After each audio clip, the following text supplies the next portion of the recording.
Alright, Jeff, I have your two quads finished up. The Primo 3 I built for you, and the toothpick I just did a little repair on. The toothpick actually, the buzzer was coming out the back and you said it was hitting the props and stuff, so I ended up moving it underneath the camera here. And then your antenna you said was falling off, so I glued it on. I left it where it was at because it's in a good spot where it's pointed up and away from the props and stuff. So this thing is good to go. Oh, I also added a 3S battery holder because I saw that you were using rubber bands, and I just got these in. Let me show you guys, because I've been using, oh, here's one right here, but actually I cut the thing off. Hold on.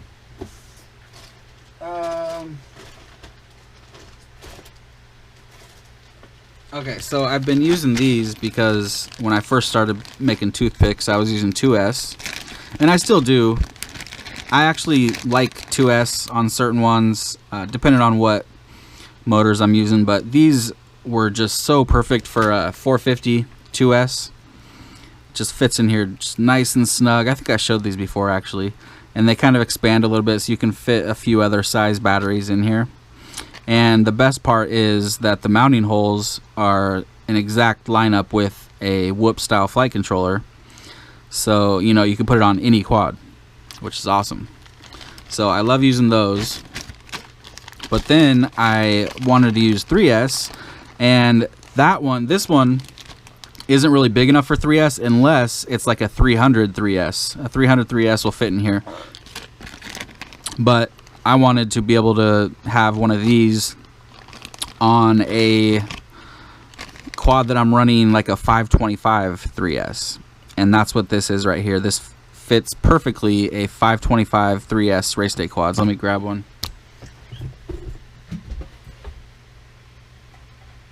Let's see. Here we go. So here's a 525 3S. Quite a bit bigger than the 452S, and it fits in here just perfectly. Look at that. It's a nice press-on fit. It's not going to come loose at all. And then it also has a little XT30 holder, which is nice for, you know, some people might want to use that. I cut it off because, you know, I'm not going to use it, but I don't even know how you would use it. I guess if your XT30 is coming down like that. See, I'm not a fan. I see a lot of people running their batteries like this in the front, where the battery cable comes out the front and they wrap it around. I just don't like it that way. I don't know why. I just don't like it. I don't have any reason other than I just don't like it. So I think that's what this is made for, to run it that way. So, like, you know, it would plug in just like this. But I don't really like that. You could probably do it the other way if you're doing a new build and you specifically made the XT30 to wrap around to go that way. But yeah, pretty cool little design. It is on Thingiverse, but I don't think it was very easy to find. I remember searching around, and then I ended up doing a post on Facebook and somebody linked it to me. So it's a really nice design. Although I wouldn't mind another design just like this, minus the XT30 holder. Save a little bit of weight. But this also fits this battery. This is an Infinity 450 3S, and it also fits in there nice and snug. Just because this is a little bit shorter than the 525, so it makes it a little bit wider, which makes it pretty much the exact same size. It's actually a tiny bit bigger, so it's a little bit more of a snug fit, but it still fits. But for anybody out there wanting to run a 525 3S on their toothpick, this is the perfect thing right here. Anyway, alright, so I gave you one of those because I saw you. This is your battery, Jeff, and I saw that you sent it, and I was like, oh, that fits in there perfect. So I figured I would just throw one on there instead of you using rubber bands. You're welcome. So this is the Primo 3. a lot like the one that I did, and I threw on some LEDs just because these LEDs are so cool and they're so tiny and fun. I really like them. They're the who makes them? Flywoo. They're so tiny, you have to be really good at soldering to solder them. A lot of the time what I'll do is just luckily it has pads on both sides, so you can do the outer two wires on one side and then the middle wire on the other side, so that way you have a little bit more space. But they get brighter as you give more throttle, so it's pretty cool. Pretty cool little LEDs. I got some other ones too from the same company, Flywoo. They make a few different sizes. That's a 4x10, and then they also make a 4x15 and a 4x20. So there's the 4x10. It's super tiny. I don't have the 4x20, but I do have the 4x15. So you can see how much bigger the 4x15 is. It's actually 2 LEDs. And the pads are way bigger, so plenty of room. But, oh, it's not 4x15, it's 9x15, sorry. So it's 9 millimeters wide, so you won't want to be putting it on something like the Primo with really narrow arms. You want something with wide arms. This would be good for like a bigger quad, like a 3-inch or something. I like LEDs, I just don't like installing them because they're such a pain in the ass. It takes a 2-hour build, take like 5 hours. So you got the Diatone Mamba 1105 5500 kV. You got the GE PRC 12 amp Whoop FC. You got the RXSR, and I took the plug off of it and direct soldered it. You got the Eachine 400 milliwatt VTX and Runcam Nano 2 and an Axie Micro Shorty. And so for the Primo 3, it took me a little bit to really figure out the best way to mount stuff. I know people are going to be asking, because I've seen people on the old Primo talking about how they couldn't fit like a XM Plus and a Pro 32 Nano, and that's kind of true. I mean, if you like things to be nice and clean looking, you know, like this pretty much is, with nothing on the sides, you know. But with the XM Plus, you're going to have it like sticking out off to the side, and it's going to be hanging out the side of the canopy, and then the VTX is going to be over here hanging out the side. The best way that I found to do this is to take your VTX and mount it to the back of the camera. That's the best way to do it. You can see I even actually also did a little spacer. So I don't know how tall this is, probably like, I don't know, 3 to 5 millimeters. And no spacer in the front. You can see there.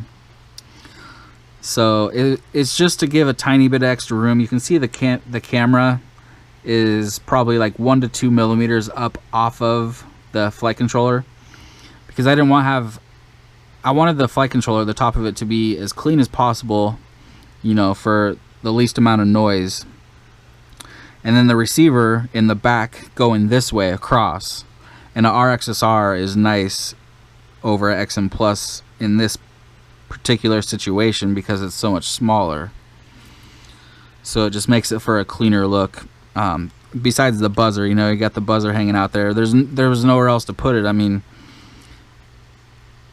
where else would you put it? I guess you could put it off an arm in the back or something, or on the bottom in the back, maybe zip tie it to the antenna tube or something. I don't know, but I just figured that was a good spot for it.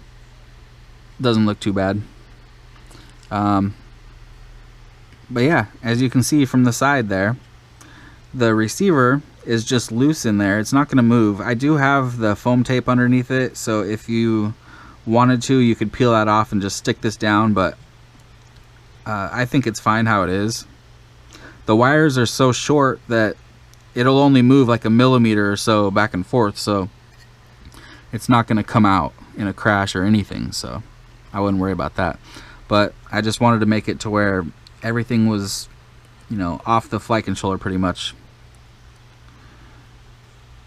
where you can almost see all the way through underneath of it. And there's the VTX right there. We got the UFL connector coming down from the antenna. The button is on this side. You can get to it right here. The wires are kind of in the way, but it's there. I'm clicking it right now. So very easy to get to the button. The button on the receiver is right here as well. And yeah, it just turned out nice. I like it. It's already bound up to your radio and all set up. Welcome to OpenTX. So I'll do a little hover and show you the video real quick.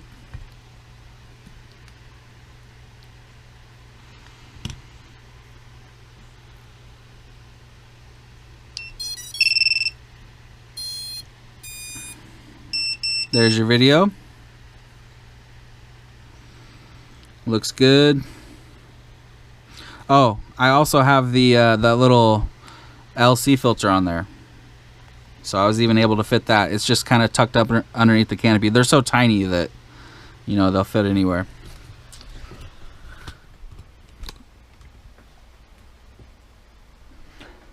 All right, here we go. Let's see if you can see the LEDs.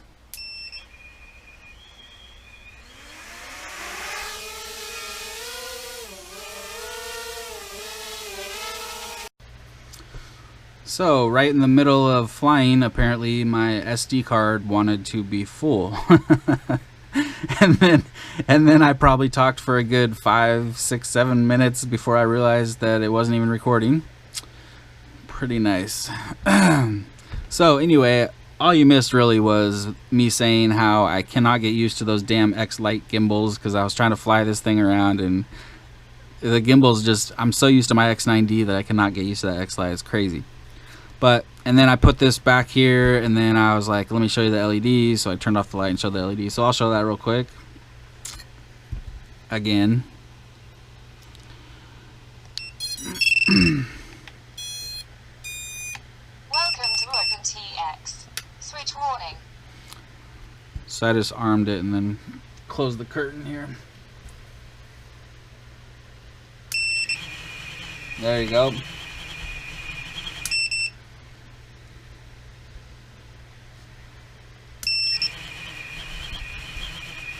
Looks pretty cool. And then when you give it more throttle, it gets brighter.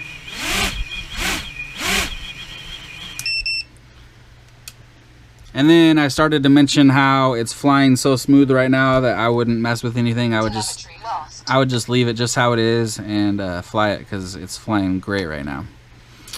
And I think, shit, I don't even remember what else I talked about.